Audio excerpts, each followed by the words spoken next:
നമസ്കാരം. ഞാൻ ഡോക്ടർ വരുൺ വാസ്തേ.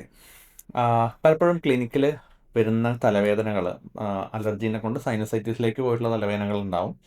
ചിലത് മൈഗ്രെയിൻ്റെ ഇഷ്യൂസും ഉണ്ടാവും. അപ്പോൾ ഏതാണ് തലവേദന എന്നുള്ളത് വളരെ കൃത്യമായിട്ട് അവിടെ ഡയഗ്നോസ് ചെയ്ത് കൃത്യമായിട്ട് മരുന്നെടുക്കുകയും ചെയ്താലേ പേഷ്യൻസിന് അതിൻ്റെ റിലീഫ് ഉണ്ടാവുള്ളൂ.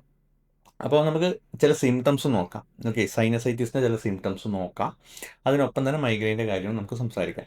അപ്പോൾ ഈ സൈനസൈറ്റിസിൻ്റെ ഇഷ്യൂ നമുക്ക് എന്തെങ്കിലും ഒരു സാധനം നിലത്ത് വീണു നമ്മൾ പെട്ടെന്ന് എടുക്കുമ്പോൾ നമുക്കറിയാം സൈനസൈറ്റിസിൻ്റെ ഇഷ്യൂ ഉള്ള ഒരാൾക്ക് ഇവിടെ നല്ല വേദന ഉണ്ടാകും. ഫോർഹെഡിൽ എന്തോ ഒരു സാധനം മൂവ് ചെയ്യുന്നത് പോലെ അവർക്ക് ഫീൽ ചെയ്യും.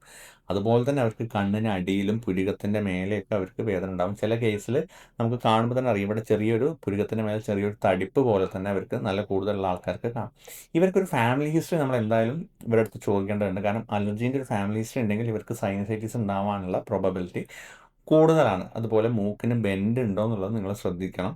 കാരണം മുമ്പ് ENT-നെയൊക്കെ കാണിക്കുമ്പോൾ തന്നെ അവരുടെ അടുത്ത് അവർ പറയുന്നുണ്ടാവും നിങ്ങൾക്ക് മൂക്കിന് ബെൻഡ് ഉണ്ട്, അല്ലെങ്കിൽ DNS ഡീവിയേറ്റഡ് നേസൽ സെപ്റ്റം. അങ്ങനെ ഒരു പ്രശ്നം വരുമ്പോൾ കഫം പുറത്തേക്ക് പോകുന്നത് വളരെ കുറവായിരിക്കും.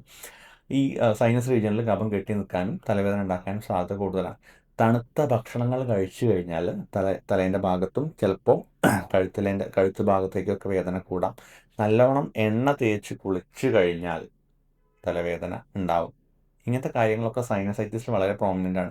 ഇതെല്ലാം ഒരു പരിധി വരെ മൈഗ്രെയിനിലും ഈ സിംറ്റംസ് ചില കാര്യങ്ങളിൽ കാണിക്കുന്നുണ്ട്. അവിടെയും നമ്മൾ ഈ ഫാമിലി ഹിസ്റ്ററി വളരെ ഇമ്പോർട്ടൻ്റ് ആണ്. മൈഗ്രെയിൻ്റെ ഒരു ഫാമിലി ഹിസ്റ്ററി ഉണ്ടെങ്കിൽ ഇത് ശ്രദ്ധിക്കേണ്ടതാണ്. അതുപോലെ ട്രിഗറിങ് ഫാക്ടേഴ്സ്, ഈ ഫോട്ടോ സെൻസിറ്റിവിറ്റി നമ്മൾ പറയും, ഈ വെയിലടിക്കുന്നത് രണ്ട് കൂട്ടർക്കും പ്രശ്നം കൂടുതലാണ്. മൈഗ്രെയിനുള്ള ആൾക്കാർക്കും സൈനസൈറ്റിസുള്ള ആൾക്കാർക്കും. അതിൽ സൈനസൈറ്റിസിൽ ഈ വെയിലിനേക്കാൾ അതിൻ്റെ ചൂടാണ് ട്രിഗർ ചെയ്യുന്നത്. മൈഗ്രെയിനിലാണെങ്കിൽ ഇത് രണ്ടും പ്രശ്നമാണ്. വെയിലിൻ്റെ വെളിച്ചവും അതുപോലെ തന്നെ ചൂടും പ്രശ്നമാണ്.